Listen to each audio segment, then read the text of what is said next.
Okay, again, we had just been focusing on angle bisectors and their theorems.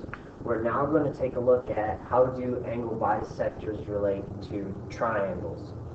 Okay, and when we form the angle bisectors within a triangle, we get the point of concurrency that is called the incenter.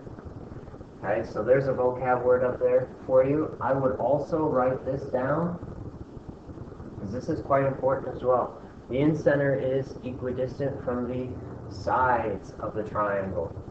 Okay, just like circumcenter, where it was equidistant to the vertices of the triangle. Now we're dealing with an incenter, and there's something special about that one as well. The incenter is equidistant to the sides of the triangle now. Okay, so just like before, I'm going to show you kind of how we create this. Okay, so here's a triangle that I got for you, and I'm dealing with angle bisectors now, and we've already talked that angle bisectors split an angle into two congruent angles. So I'm going to put one of them up here.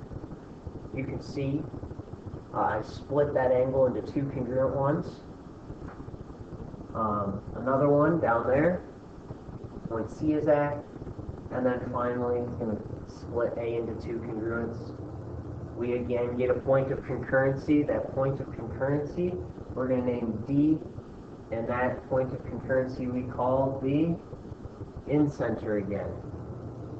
And this is where I told you to underline that statement. What is special about the incenter is that it is equidistant to the sides of the triangle. So showing you your distances, you can see that it is in fact equidistant to the sides. But excuse me, again, it has to go to and form a right angle, that shortest distance between the incenter and each side of the triangle.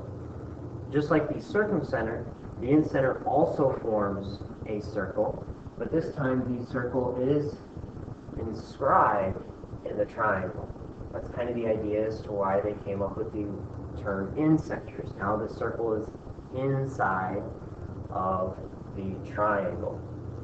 Okay, so there's some ideas for you to think about. Some examples that go off of this. Letter A, we're looking at JF. Here, I want to find the length of JF. So if I go over to my picture, I'm going to find JF. I know that J, oh, I didn't have it up here, but J is going to be the incenter. Alright, that's an important word that they should tell you.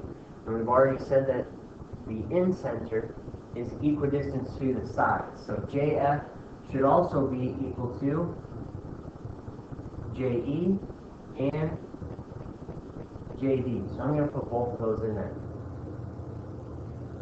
Well, I'm going to point this out. I want to use this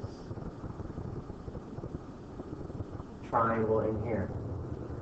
The reason that I want to use that is if I'm trying to find JF, if I actually find JE, then they should be actually equal to each other. And I know that I have a right triangle in there, and therefore can use the Pythagorean theorem because they give me two sides, and I need the third side. Okay, so we're going to use a squared plus b squared equals c squared out of this.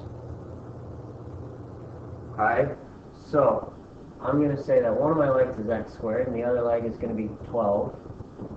And the hypotenuse has to be 15 because it's across from the right angle. Keep solving. X squared plus 144 is going to equal 225 out of this. I'm going to subtract 144, and that's going to get me a value of 81. And then I'm going to square root both sides. X should come out to a value of 9, which does in fact represent my answer. I found JE, but again, JE is also equal to JF. So this value is going to be 9. Letter B. I want to now find JAC. So I'm going to look. Here's JAC. It's right down here. This little angle. Again, I know that I'm dealing with an incenter. Okay, an incenter we know is formed by the angle bisectors. So we're going to use the entire triangle to help us out on this. Okay, I'm going to start up here at this angle. That angle should be equal to this one right here, since we are working with angle bisectors and an incenter. So this value is going to be 32. Likewise, if I come down here to this angle, this one right here, this value should be 34. Okay, so now, we remember our triangles. All angles in a triangle add up to 180 degrees. Okay, so I know that this entire angle here is now going to be, when I add them together, 64. And I know that this one down here is going to come out to 68 degrees. So I'm going to subtract. I'm going to start with 180 degrees, and I'm going to subtract away those two big angles, 64 and 68, and that's going to leave me with a value of 48. That makes up this entire angle right here. Again, I don't want that entire angle. I only want this little portion of it. So I'm going to take that 48 and I'm going to split it in half because I know I have an angle bisector down there. And when I split it in half, my measure should come out to 24 degrees. And that's the value that I want.